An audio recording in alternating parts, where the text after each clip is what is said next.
And did I read recently that you're on Shark Tank? We were on Shark Tank in 2017. Yes. That So was a while ago. it was a while ago. It was a great experience. It was really fun. We had a fun time. And, I think the intangible, well, some of them are very tangible, but there's a lot of, there's been a lot of benefits and perks to having been on Shark Tank outside of doing this deal, and certainly the kind of recognition and media attention that we've received.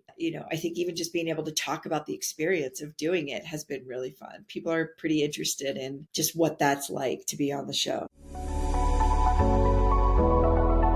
Welcome to A Founder's Life, and I'm your host, Leo Gestetner. On this show, we dive into the real stories behind the highs and lows of entrepreneurship and how we pursue a more balanced and meaningful life along the way. This podcast is sponsored by Thanks, helping founders like us scale with reliable remote talent. Email founders@thanks.com, that's THANKZ.com, with the subject line, A Founder's Life, and you'll get $1,000 off your first month. Now, I'm excited to be joined today by Megan Reamer.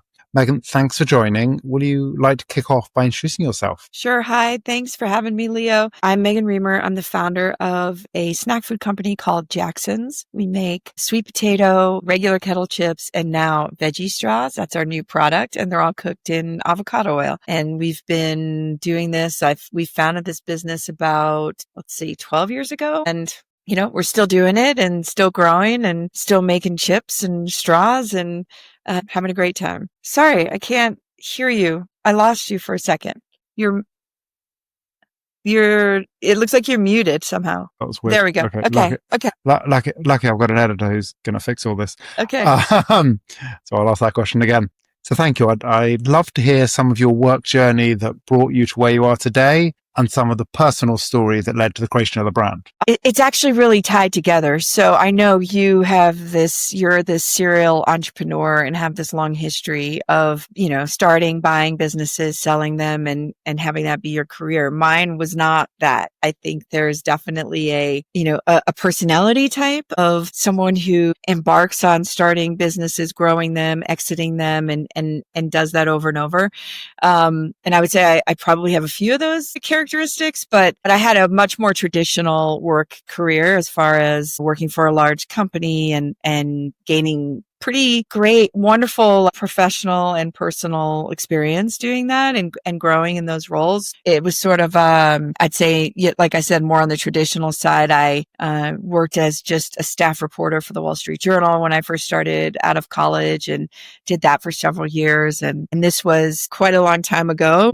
That was like the primary source really for real-time news headlines and reporting and their ticker like Newswire service that continually runs across the bottom of the trading floor. So those headlines are what we were getting out and filing stories and reporting real time, and in addition to what we were publishing in the paper. And then I worked for Accenture for about 10 years doing management consulting for various industries, and then stayed home and was a stay-at-home mom for about 12 or 13 years. And so this business, Jackson's, that we started, this snack company, is this intersection, like significant result of this very personal driven need in our home to accommodate a restrictive diet that my son had. His name is Jackson. And then continuing to make this product and having some great response. And I think a more typical story of like meeting our own need,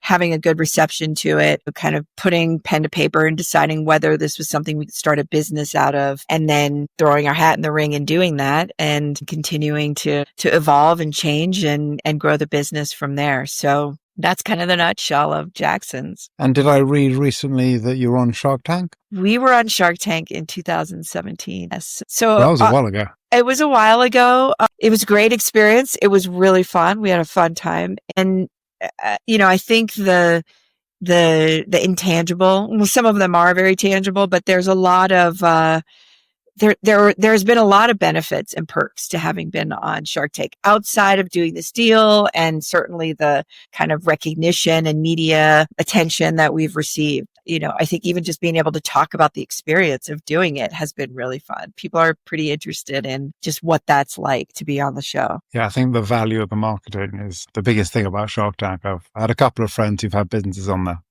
Yeah. And tell me a little bit more about family. Obviously, you talked a little bit, but talk a little more about what family means to you. Well, I have 4 kids. And so my oldest child, Jackson, who we named this business after and really wanted to, I think, share his journey and his story. He had this rare autoimmune disease that was undiagnosed for 12 years. And so it started when he was about kind of 2 to 3 years old. And he went from walking, talking, happy, healthy toddler to losing all of that function over a several year process and living in a wheelchair. He became part of this experimental drug trial when he was 15, and he passed away from that drug trial about a year and a half later when he was 16. That was also in 2017. So, we lived in this space. He was my oldest child. And then I have 2 daughters and a son. And so we all lived in this space with him, this huge gray unknown area for so many years that I think it really shifted our dynamic around just being very present and being very involved in whatever we were able to do with him. And then we had everybody else, our other kids along for the ride on that. And so I think just having this mindset around, we didn't have a prognosis for him. We didn't even have a diagnosis. So we didn't really know how long we were going to have him in our lives. And we tried to make the best of it all the time. So I think when you're, it's not this recklessness, but it is this intention around how you're spending your days and your time, and how when that time goes from kind of week to month to years, right? Like, how are you trying to be the most productive and engaged with it? And then, once he passed away, that I think just intensified around recognizing how short life is, and that it changes significantly. Like, my son was not supposed to die. Like, he wasn't supposed to pass away. And so it was completely unexpected. And I think that as well can be this mind shift that is very challenging to try to wrap your head around. And then, it does kind of put these existential questions in front of you around, who do I want to spend my time with? How do I want to spend it? Right? Really natural things that happen with loss. And they happened individually for all of us in our family and then collectively. And so, that has driven a lot of how we spend our time together and what we choose to do with it. We live in a really active community in this little ski town in Colorado. And so at a baseline, you're skiing and hiking and mountain biking. Like, there's no other real reason to live here, because we get snow for 6 months out of the year at the least, and have a really short summer of like 60 days of summer. And so you're trying to squeeze the life out of every single day, just physically and actively, that you've got from where we live. So I think that, for family, that means spending a lot of time together and making those minutes count that we do have together, and trying to do something really fun with that time and time that we were able to spend together. I've teenagers. And so grabbing them for, an hour a day and trying to make sure that's really some good time to spend together, whatever it is. If we're hopping on a bike and going on a bike ride, just creating prioritization for that. And what really follows on again from what you were talking about, but what does health mean to you, whether that be exercise, nutrition, sleep? What does that look like? Yeah, I mean, it's all of those things for me, and prioritizing those, right? Some of those choices were driven out of this need we had with our son years ago. And so really understanding nutrition and diet, and not sort of, are these organic? Is this organic produce? Is this gluten-free? Are we reading labels correctly for what his needs are, and then extending that to ourselves and the rest of our children? It was a pretty deep process for that. And it is the origin of the business we started, because, we needed to feed him healthy fats, and we needed to understand how to define that, and how to categorize, what type of fats fit into that category for us. And they were, more saturated fats, avocado oil, coconut oil, butter, tallow, lard, all of these things that at that point in time, this was like 2005, before, we'd been told, myself, growing up my age, had been told to stay away from fat, right? Do low fat, and then you end up eating sort of a more carb focused diet, right? So it was really reorienting all of that. And so on a nutrition level for our family and for our lifestyles, that process happened years ago, 20 at least at this point. And so that's really driven kind of what our choices are in our home around what we're eating, what we fed our kids, what we did as parents and introduced food and all of that stuff. And then of course it's exercise, both, I'd say kind of organized around, like you could see I have a Peloton bike in the back and a weight, right? So it's like, it's creating time for that and making sure that we're building muscle mass and all of these things, particularly as we get older. But then all of those things I mentioned, like let's hop on a bike and go on a bike ride, or let's go ski a few runs. We're lucky. We live in this town that our ski area is like 2 miles away. And so you can kind of get out easily and get back home and still have a full day of work. And so,